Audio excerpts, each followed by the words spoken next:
This lady called Whitney, she was an orphan lady and she had gotten her first kid.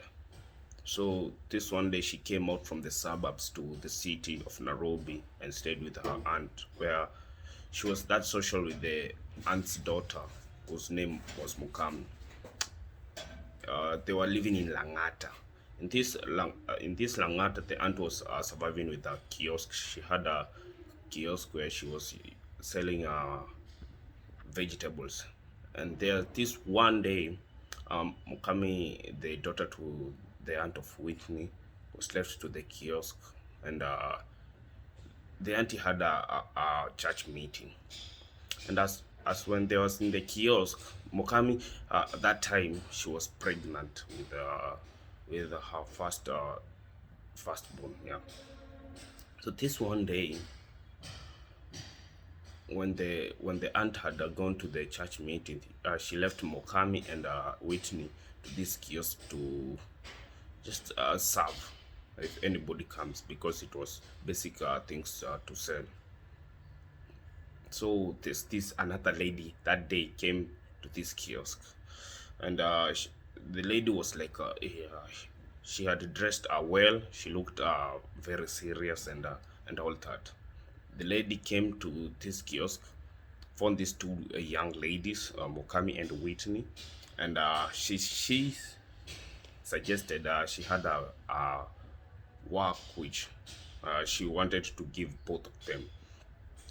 And so Whitney was off from the suburbs. She was looking for a job, and this was a good opportunity. But the lady suggested, if you want me to give you this work, we should first go and groom yourself. At that time, Whitney, her hair wasn't that groomed, and she was like, "I'm going to groom you, and then give you that job." And the thing happened so fast, where the lady convinced Whitney to go to the Nairobi CBD to be groomed. The woman claimed she had a salon in the CBD, and because she was desperate looking for a job, and she had her first born, where she was willing to do anything to bring food to the kids table. She had to give in, and she went with the woman, where they were to guarantee that the woman is going to come back.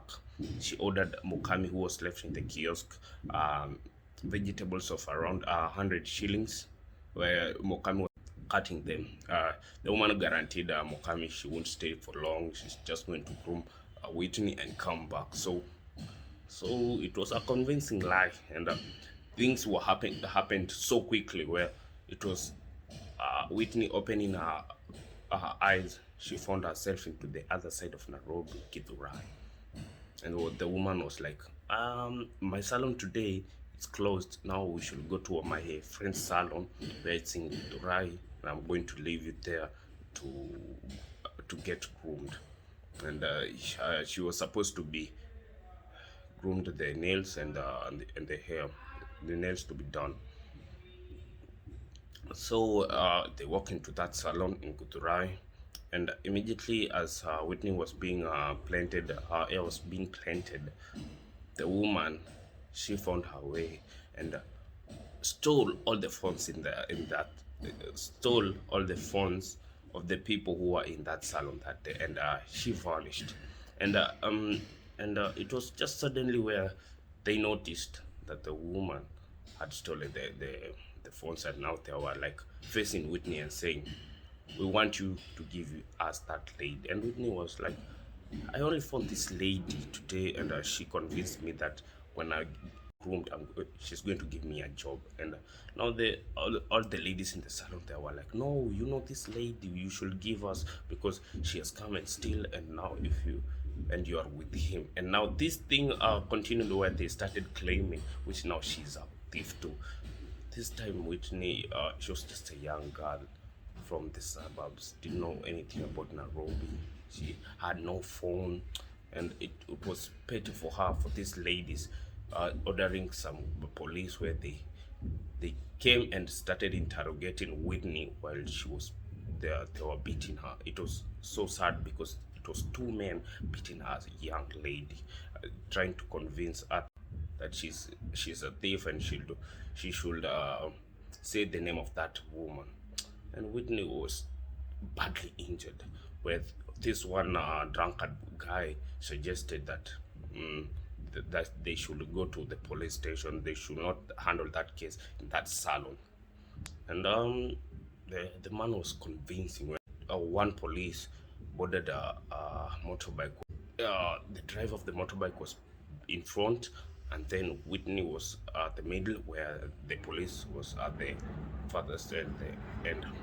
And the driver of the motorbike drove towards the police. But before they reached the police station, the motorbike trembled and it fell. But these two guys, the police and the motorbike guy, they were quick in reflex, where they jumped out and left Whitney, where Whitney was then accidentally laid with the motorbike on her leg, which it was painful for her. But the beating that she had gotten lately, it was so painful that she just assumed the pain of the motorbike landing on her leg.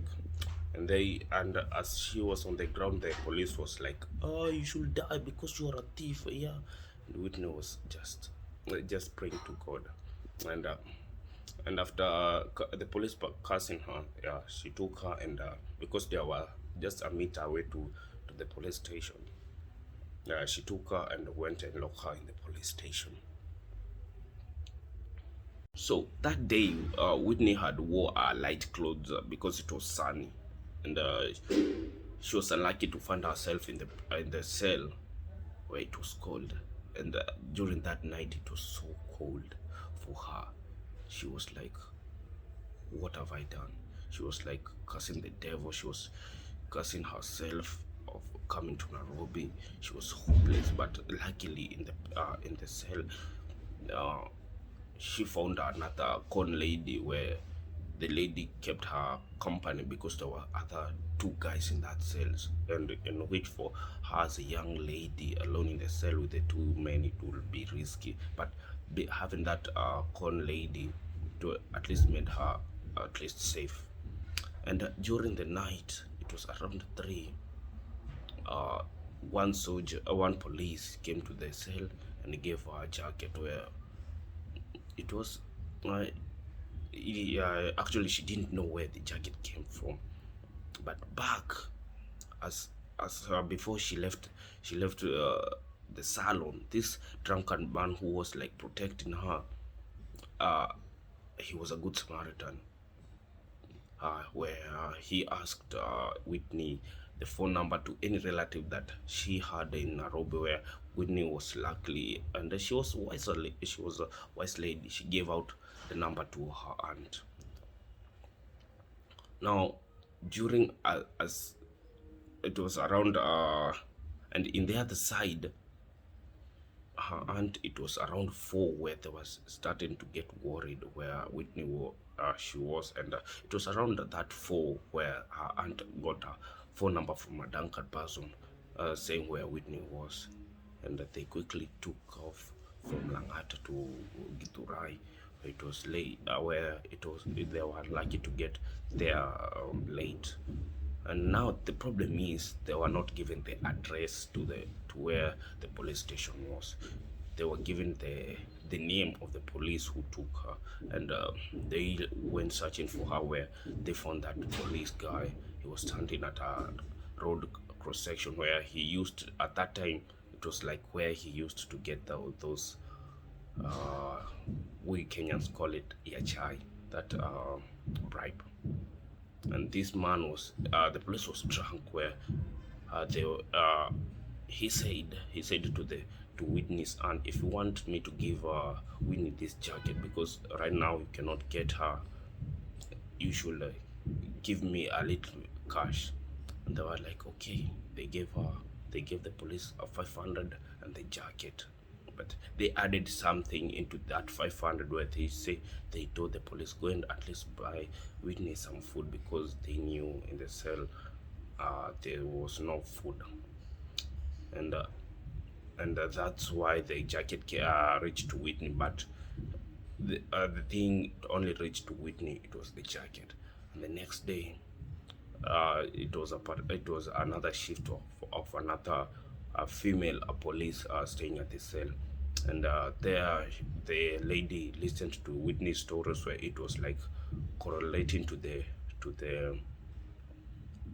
to the aunt's story where she was unlucky to be taken by another woman, and the and after the story were correlating, the ladies of the salon, they were there too listening to the story, and now they were like, yeah, we have had some incidents of a woman coming stealing, and they were like, yeah, we have had the same story. And now to Whitney, and she was like, you knew the story towards you knew this a story similar to this, and you went claiming my niece to be a thief. It was so sad because it was already done. Whitney was already hurt, but they said if they wanted to release Whitney, she had to pay for the planted hair and the nails done, and where they just paid where and they walk away. That day it was sad for Whitney because when she went back home to Langata, she had bruises all over. She was bleeding because of the brutality of two policemen beating a young lady. So